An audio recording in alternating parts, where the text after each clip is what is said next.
Are you tired of your action camera footage looking like everyone else's or sick of that crisp video look? Well, I certainly am. And today we're going to explore how I make my action camera footage look like it was shot on film with a plugin called DEHANCER. Let's get into it.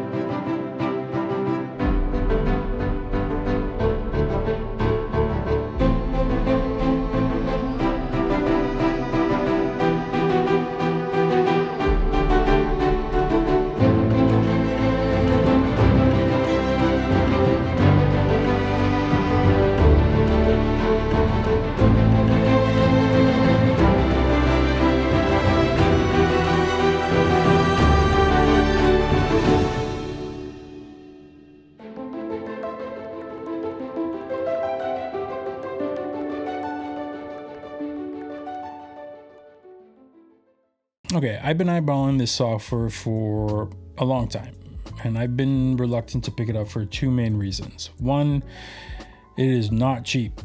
It's a plugin that's $449 US for a software, in this case DaVinci Resolve, that's either free or $295 for the studio version. That's a really tough pill to swallow when your plugin costs more than the actual software that you're using it in. My second concern is, as good as this software seems to be, most people are using it filming with high-end cameras. They have big sensors with tons of dynamic range, high bit rates. My main camera is a GoPro with a tiny little sensor. So my fear was spending all of this money just to find out that the action camera couldn't hold up to the manipulation that the software was going to put it through. So I did my best with DaVinci's native coloring software to get that film kind of look, but I was never really 100% satisfied. And I guess it was noticed because recently DEHANCER actually approached me to try out their software for 1 month and to review it. All they asked for me was a completely honest review with no input from them whatsoever. In fact, I had the freedom to say whatever I want, and if I find any shortcomings or suggestions for improvements, they actually want it in the video, and they'll use that information to improve the software. In exchange, all I would get is a license and a 10% off code that I could share with you, the audience. And I do make a little kickback, I think, from that 10% off code. All right, now with that out of the way, what is DEHANCER? DEHANCER is a film emulation plugin for all the major editing softwares like Premiere Pro, Final Cut, and DaVinci, which is my preferred software of choice. And everything I talk about today definitely applies to all these different softwares.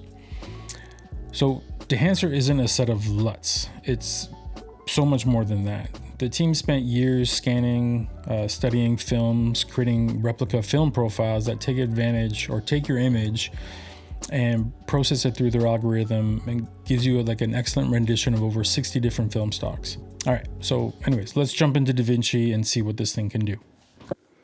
All right, so once we're in Resolve, we head over to the color tab, and I already have my node tree set up, and I'll explain that in a moment.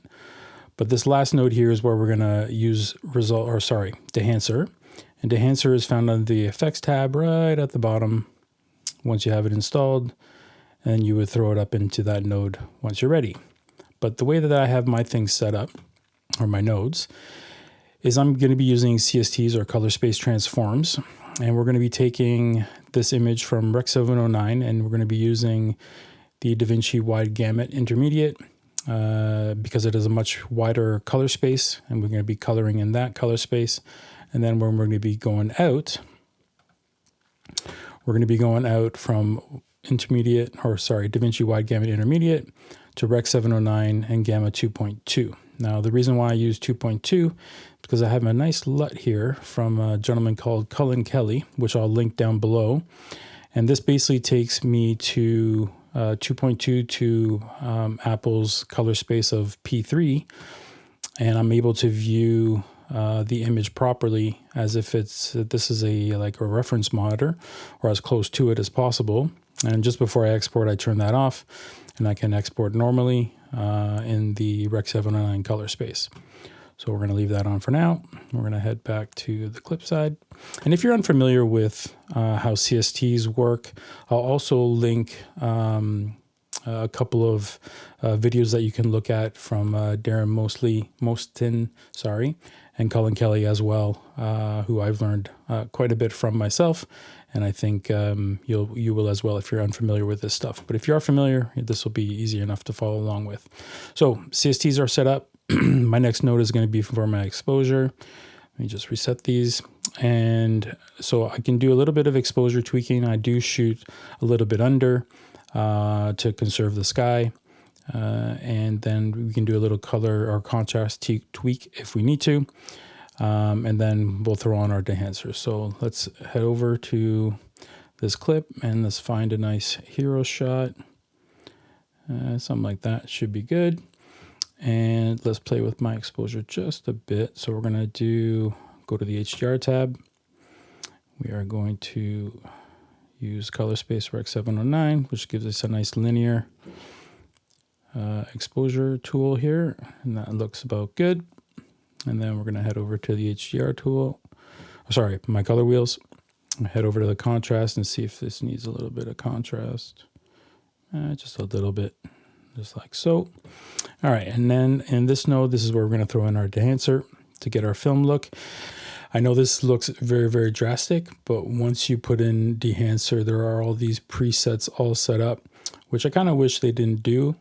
I wish they left everything turned off when you activate the plugin, but that is not the case. So we just turn everything off. And if you want to collapse everything, you can just hit Option and click on one of the little triangles, and it'll collapse the thing. So this is where these are all the tools that are actually available in DEHANCER, and we can take a look at these individually here. So the input is you're inputting what color space, or you can actually pick which camera you're actually using if you want to. But in our case, we are using DaVinci Wide Gamut Intermediate, and that is what the input section is for. If you want, you could actually make exposure changes, color temperature changes, and a bunch of other different stuff like defringe. The next would be where you pick your actual film stock, which we'll come back to in a moment. The film developer, the cool thing about DEHANCER is that it's all set up as if you're processing actual film. So this would be your development side, actually putting your film through chemicals, the timing with the contrast boost kind of replicates, how much of time you're actually exposing your film while developing it. Film compression, this actually is literally my favorite tool in this whole program. Mimics the soft roll-off of the highlights that film is known for. Like digital is very, you have some information and then it drops off a cliff and then it's pure white and it's not recoverable. If you expose well, you can mimic that nice soft roll-off with film with this tool, and I absolutely love it, and I'll show you that one in a bit. The expand here lets you choose your black point and your white point. The print is once you film on your negative, you will eventually print that off on a positive film, which is for your distribution if you're making an actual movie. And the two big print films are Fuji 3513 and Kodak's 2383. And you can also print on paper if you want to. You can get that kind of look, which is a nice thing to have as well. And then the color head, during the printing process, you can actually use when you're in the analog world, you could use filters to actually color or change the color in the toning of your image in that process, and this mimics that whole process. So you could use this to do split toning, adding color to your shadows, highlights, and midtones. And then you get into the effects, which is your film grain, your halation, your bloom, film damage, film breath, weave, overscan, your vignette, and all this good stuff. Monitor, what the heck is that? Oh yeah, this is actually a nice thing to have. So if you hit this clipping indicator here, so let's take our exposure and let's mess with it here. And then, it's hard to see here, but you can see this blue here. That's completely black and completely done. If you go the opposite direction, all these little red dots, basically that's unrecoverable information as well. And then this is your total impact. So, if you do a full color grade, you can actually pull it back a little bit if you think it's a little bit too strong or whatever. And it basically at 0, you're seeing the original image, and at 100%, you're seeing the total color grade. There is a LUT generator in here as well. And then here's where you put your codes and your information for your purchased DaVinci Resolve. Not DaVinci Resolve, sorry, DEHANCER. All right, so let me walk you through how I would go about actually color grading one of my images. So the first thing we're going to do here is actually pick our color space, which is DaVinci Wide Gamut.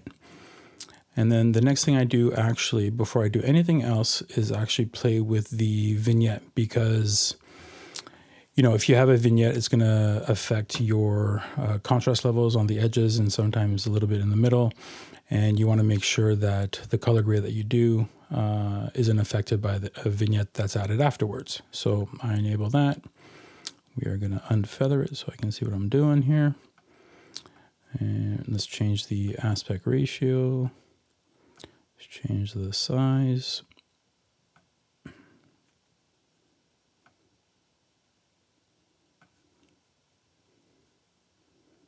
All right, I'll just feather that off.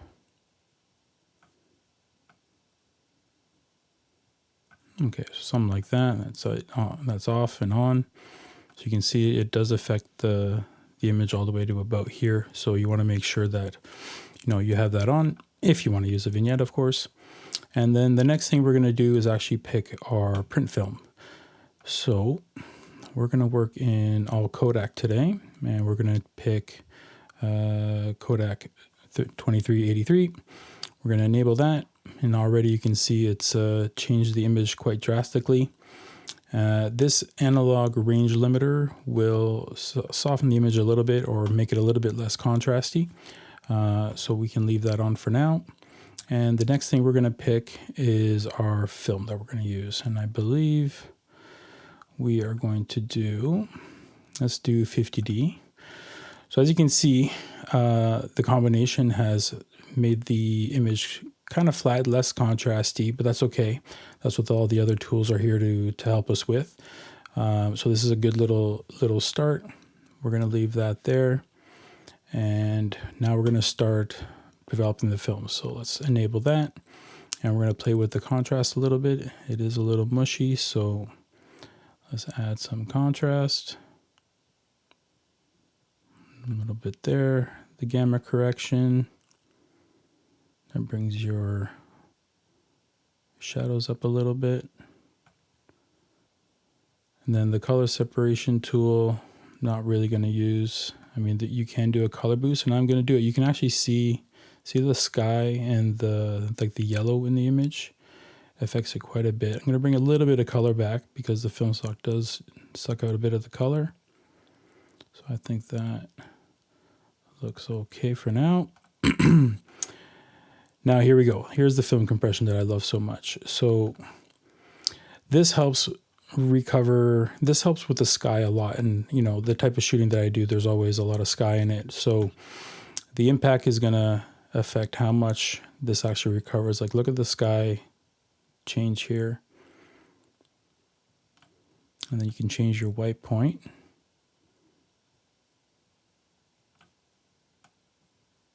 You just play with it until you find something you like, and then you can pick the tonal range and look at this. Look how much that sky is coming back, but notice how it's not affecting the rest of the image that much. And that's why I love this tool. You can change the opacity of the color a little bit. Look at this on and off, the difference that it makes to the sky and to the contrast of the image. Pretty cool, right? All right, so expand. This is where you can pick your black point. Oops, should probably turn it on. So this helps with contrast again.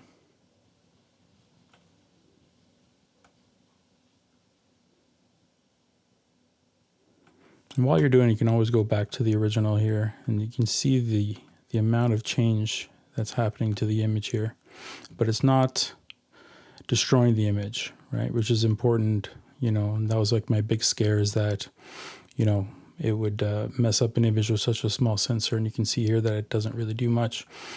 And then we can play with the color head. So this, you just do some minute changes. This is where you kind of create the look that you want. So we can, we do have a lot of blue. We have some yellow here in the trees. So we can either warm up the image, or like if you go extreme, right? So we're playing with the blues and the yellows here. So let's just reset that. And then we can play with it a little bit. So if you want to be a little bit cooler, you can. Like there's a lot of blue in this image, so let's maybe go on the cool side for the blues. And then in the magenta green section, we can play with that green in the trees and bring some of that a little bit back. Now the image is looking a little cool. So on the sign in red, we can actually go a little bit the opposite direction and bring some of that warmth back, especially in the skin tone in the tree trunks. And there you go. So this is on and off. You can see the difference that it's made. I think it's maybe a little bit too cool now. So we'll bring that back a little bit. And that's basically it. You've colored your image. So you've gone from this to this. And it kind of has that sepia orange kind of look. That film is known for. And then we get into the fun stuff. So I'm going to leave film grain for the end. Now, halation is definitely something that you get with film stock, and it is going to warm up your image a little bit, especially in the skin tones. And halation is found, let me show you how I can actually show you. So the most drastic would be these 8mm with no ramjet. So the ramjet is it's like the backing on the film. If you were to actually take it off, you get crazy halation. So here you can see what halation actually is. So in places of contrast, of dark shadow and light, you have this blooming red effect. You have it a lot in the face here. And if you can look at right here on the clutch lever or the clutch cable here, you can see the blooming happening. So if you enable it, you can see like even here on the yellow line, on the bags here, it appears everywhere that there's major contrast. Obviously this is way too strong, so you would dial it back maybe, let's see, 16 mil looks pretty good. So the smaller the film, the stronger the effect. And you can see it just a little bit now. There's a little bit of halation here. The ramjet version is a little bit too strong. So I think that's enough for now. And then bloom just represents the softness of film, with all the little, silver highlight particles in film. It is definitely a little bit softer. So if you enable that, you just do get a little bit of blooming, a lot of areas where the halation is as well. And then you can control and pick what type of bloom you want. I think 35 for this is just fine. It just softens things up. Like you'll see it here in the face too, around the bags. Like you can see like that contrast here. If you look and I click it on and off, you see this blooming effect. Actually, maybe it's a bit strong. Let's go to 65 mil. Yeah, that's good. All right. Film damage, film breath. I mean, that's for some, major type of, if you want to get a type of film look like, where's the overscan? Just give you an example. It's like this kind of stuff. You know what I mean? Like, it's not good for every project, but if you do have something that you want to use it for, those things are there. And then, of course, we get to film grains. So the awesome thing about DEHANCER in general is none of these things are just overlays. You know what I mean? All this stuff is computational, especially the film grain. Like film has an actual thickness, and the grain is the silver highlights that didn't get washed away in the process of processing your negative. And grain is of different sizes. They're clumped up. They're at different depth of the film, And DEHANCERs is not an overlay, it's computational, and it does all kinds of cool stuff with the image. And just to show you like the fattest grain possible, it would be 8 mil 500. You can see the big fat grains here, but you know, that's obviously too much. I actually like using not too much, 65 mil, just to give it a little bit of a film look. You don't want it to be too obvious, you know. That's a little too little. That's a bit much. Like something in the 35s to 65 is what I like to use. Let's just use this for now so we can actually see it. And that's basically it. So between this and then to this, right? That's quite the image change. And it's pretty fast. Like, you know, I'm explaining it. I mean, you know, it's a lot slower while I explain, but as you can see, it's a very, very, very fast process. You know, if I go to this image here and I copy over all the settings, I can see that it kind of works on this image too. It's a little bit not as contrasty, so you can quickly just go over and let's go to the print, and we can play with our tonal contrast here. Add a bit of contrast. Can change the exposure just a bit. And that's how fast, you know, if you have a whole series of images, you can actually, you know, color match everything very, very, very quickly, you know, between the two shots, which is awesome.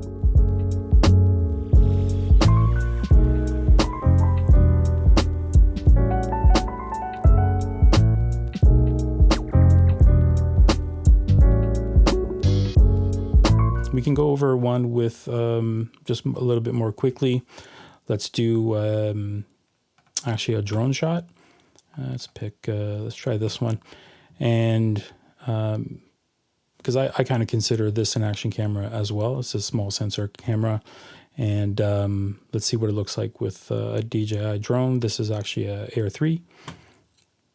So one thing to note about the way that I input my drone footage, I actually don't, even though I'm shooting in log, for whatever reason, DJI drones, when you use it, because I think this is wrong, it doesn't look right, because it's DJI log, I think it's something else, it's DJI M or something like that, that is actually recording in. So if you can look how contrast it is, it looks horrible. But if I bring it in as a Rec 709, it actually looks nice and flat. It's not too bad. So that's how I put in my DJI footage into Resolve, and it seems to work quite well. All right, so let's throw on our DaVinci. Let's actually, I forgot to pick the hero shot here. Let's get the bike in here. There we go. All right, so first things first is we got to turn all the stuff off that it comes turned on with. Yeah, I really, really want DEHANCER to change that, or at least give you the ability to pick a preset. Maybe there is a way to make a preset and I don't know about it. All right, so DaVinci Y Gamut, close that off. And then we are going to do the vignette.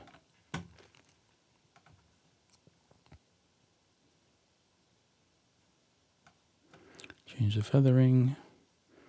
Reduce that a bit. Change the aspect ratio. That is not the right size.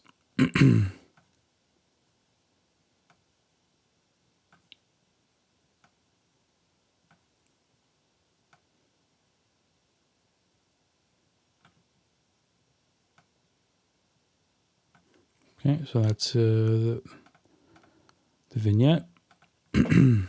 Now we are going to pick our print film, which will be 2383. Enable that. We're going to enable the range limiter, which flattens it out a little bit. And then we are going to pick our film. Whoops. We're going to pick 50D. Oh, and by the way, if you're not familiar with Kodak's Vision 3 film, the 50D, that's the ISO that you should be shooting it at. and the D stands for daylight, and then the T versions are for tungsten film, like if you're shooting under tungsten light in an indoor setting. And then you got 250D as well. So we're going to use our 50D. Not a huge fan of the 250D coloring. I prefer this. Oh, and by the way, this push and pull, when you're on set, let's say you can actually under or overexpose your film, and this push-pull process or slider mimics that process of actually of how you expose film, on the day. But we're just going to leave that be, and then we're going to use our film developer to add a bit of contrast here because we're looking a little flat. This is a very contrasty image to start with. We got a lot of light. Actually, before I play with this too much, I'm actually going to use the film compressor to recover the highlights a bit here. So you can actually see it right in the rock here, where I'm able to actually recover all those highlights there. Change the white point.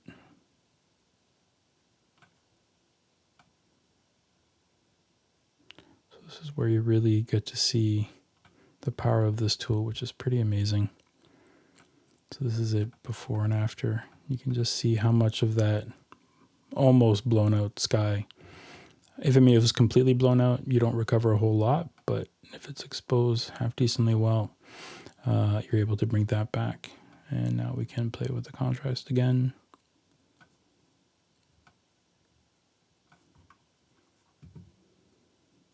Okay. So that's looking okay. Not totally happy with the coloring just yet, but let's play with the color head and see if we can get to a spot that I like. I like it to be a little bit warmer. So there we go. Starting to warm up the image here.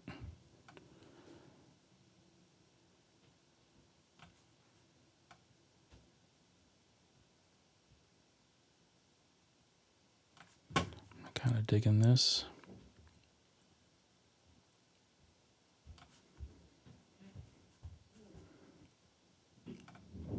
And we can add your grain.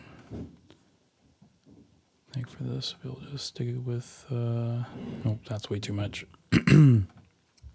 Stick with that. Enable a little bit of halation. Now you're going to see it a lot in the light here. Check out the light on the bike. You can see it right in here. The halation at work. If I were to go heavy, you can really see it. You know what I mean? You can see it right up in here in the trees. All that halation. Obviously that is a little bit too strong. So let's dial that back to something a little bit more normal, and you see it in there. And that's what really gives you that film quality. And then let's play with the bloom a bit. Don't want to get too strong. That white bike really makes that bloom effect pop. That gives you that soft, dreamy kind of look that film is known for. And that's basically it. It's that fast and that simple to get a film look. This is a before, right? And this 100% looks like video. And this kind of looks filmish to me, So there you go. Those are the easy results that you can get with DEHANCER.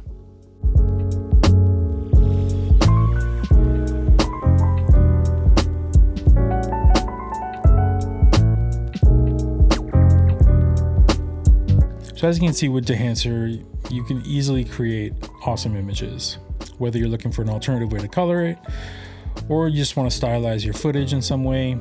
DEHANCER is great. Is it a replacement for learning how to color natively in Resolve? No, it's just something to add to your toolbox. So at the start of this video, I had two main concerns. Will the footage hold up, and is it worth the cost?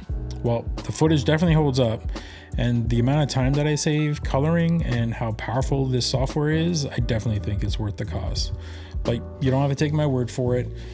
You can download it right now, give it a free trial, and if you do like it, in the description you'll find a code where you can save yourself 10%. Okay, well, that's it for me. So if you liked it, please do like and subscribe, and we'll see you in the next one. All right, bye.